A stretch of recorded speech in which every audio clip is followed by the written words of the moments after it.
নমস্কার, social Times 23 পদে তোমাদের স্বাগতম।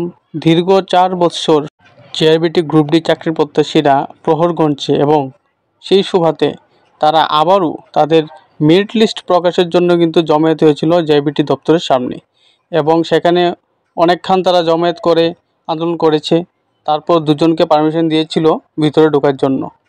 তারপর দপ্তর তাদের সঙ্গে কথা বলে তো কি লাস্ট পর্যন্ত কি উত্তর মিলল তা আমরা সম্পূর্ণ দেখে নেব এই ভিডিওতে। তো অবশ্যই চ্যানেলকে সাবস্ক্রাইব করে পাশে থাকবেন এবং সম্পূর্ণ ভিডিওটি দেখতে থাকুন। দেখছি আজকে আন্দোলনটা হয়েছে, আমরা যারা স্লোগান দিচ্ছি তারা কানে গিয়েছে এবং তারা উপর মহল থেকে মানে যেটা আমি বুঝলাম আমরা প্রথম গিয়েছি তখন আমরা তাদের যে ডাইরেক্টর তাইনের ছিল না, উপস্থিত ছিল না। তাইনের অনুপস্থিতিতে যিনি সাপ ছিলেন তখন তাইনেও আমাদের সাথে ম্যাডাম দেখা করতে চাইছিল না, তখন উপর থেকে ফোন করা হয়েছে। করা হয়েছে আমাদের সাথে যে পুলিশ যে আসতো উনি আমাদের সহযোগিতা করেছে, করার পর আমরা দেখা করেছি। দেখা করার পরে তারাও একটি কথা বলেছে যে আন্দোলনটা করেছ সবটাই আমরা দেখছি, কিন্তু অতি সত্তর আমরা যতটুকু দেখো আমরা ডেপুটেশন দেওয়া আর অতি সত্তর রেজাল্ট দেওয়াটা ওইটা তারা নিয়ে বলছে যে আমরা যথেষ্ট চেষ্টা করছি, কিন্তু 100% শিওর রেজাল্ট পাবলিশ হবে, এটাই তারা বলেছে।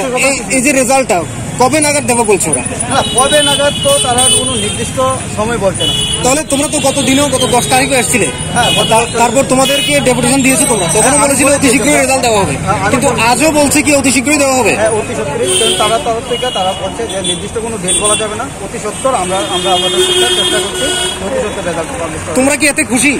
না, এতে খুশি আমরা বলছি না, কিন্তু আমরা যেহেতু তাদের একটা মুখের কথা একটা আমরা সম্মান দিই, ওই সম্মান সহিত আমরা তাদের উপর বিশ্বাস রাখছি এবং এই বিশ্বাসটা রেখে আমরা আগামী দিন চলছি, দেখা যাক কি হয়। তো বলছে অতি শীঘ্রই কথা হচ্ছে। আমরা ছোটো থেকে পড়াশোনা করে অতি শীঘ্র কথা হতো, মানে আমাদের কিছুদিনের মধ্যে 5-6 দিনের মধ্যে রেজাল্ট এরকমই একটা কথা বোঝা যায় অতি শীঘ্র। এখন বিষয়টা হচ্ছে অতি শীঘ্রটা তারা কতদিন সময় নেবে এটা ঠিক আমি জানি না, কিন্তু আমি জানি যে অতি শীঘ্র কথা হচ্ছে সপ্তাহখানেকের ভিতরে রেজাল্ট দেওয়া। আচ্ছা, এই যে রেজাল্টটা জেআরবিটি চাকরি নিয়ে তোমরা তো অনেক দূর থেকে আসছো, এই যে রেজাল্ট দেবে করে দেওয়া হচ্ছে না, বা এই যে আজ বলছো তোমরা আজ আসছো আবার আগামীকাল আসবে, এখন কি তোমরা আন্দোলনটা প্রত্যাহার করবে? আন্দোলনটা তুলে নেবে? আন্দোলনটা প্রত্যাহার করবো, যেহেতু তারা একটা মানে বলেছে অতি সত্তর। আমি তো প্রথমেই বলছি যে অতি সত্তর মানে একটা কিছু একটা টাইমের মধ্যে থাকবো, ওই টাইমটা আমরা দেখছি। এবং সামনে বছর একটা পঞ্চায়েত ইলেকশন, ওই ইলেকশন এটা বলার পরে তারা বলছে যে গভর্নমেন্টের মাথায় এটা আছে, এতটুকু আমাদের বলেছে, দেখি না কি হয়।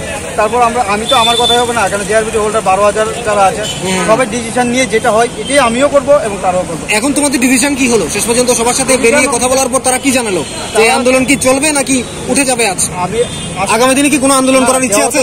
না, আমি বলছি যে তাদের যেহেতু কথাটা সম্মান দেওয়া উচিত, এই সম্মানটা মানে আমাদের আজকের দিনের জন্য আন্দোলনটা আমরা এখানে বলতে পারছি, কিন্তু আমরা এর কথা বলবো না যে আগামী দিনে আন্দোলন করবো না। একটা সময়ের উপর ভিত্তি করে চলবো, ওই সময়টা পেরিয়ে গেলে আবার আমরা আন্দোলনে। তাহলে জেআরবিটির তরফ থেকে মাননীয় কর্তৃপক্ষ যা নির্দেশ বা যা বলেছেন তাতে তোমরা খুশি, আশাবাদী? তো আগামী দিনে আশাবাদী, কারণ উনি ওনার মুখের কথার তো সম্মান আছে, কারণ উনি একজন অফিসার এবং উনি যাই জায়গাতে কাজ করছে ওই কথাটা সম্মান জানানো আমাদের দরকার। কারণ আমরাও এখানে শিক্ষিত বেকার, আমরা কোনো অশিক্ষিত বেকার না, আমরা তাদের মুখের কথাটা সম্মান দিব এবং তাদের কতটুকু কথাটা সম্মান থাকে সেটা আমরা আগামী দিন দেখব। এই যে জেআরবিটি আজ প্রখর রৌদ্র এবং বৃষ্টি সেটাকে উপেক্ষা করে আন্দোলন চললো, তারপর জেআরবিটি কর্তৃপক্ষের সাথে কথা বলার পর তারা বললো যে কয়েকদিনের মধ্যে রেজাল্ট দেওয়া হবে, এতে কি খুশি? গতদিনও সেই একই কথা ছিল, আজও সেই একই কথা, ঠিক আছে। অতি সত্তর মানেটা কি আমার ঠিক জানা নাই। এখন তোমরা খুশি কিনা আন্দোলনটা প্রত্যাহার হলো, এখন এই রেজাল্ট অতি শীঘ্রই দেবে বলছে, তুমি কি এতে খুশি?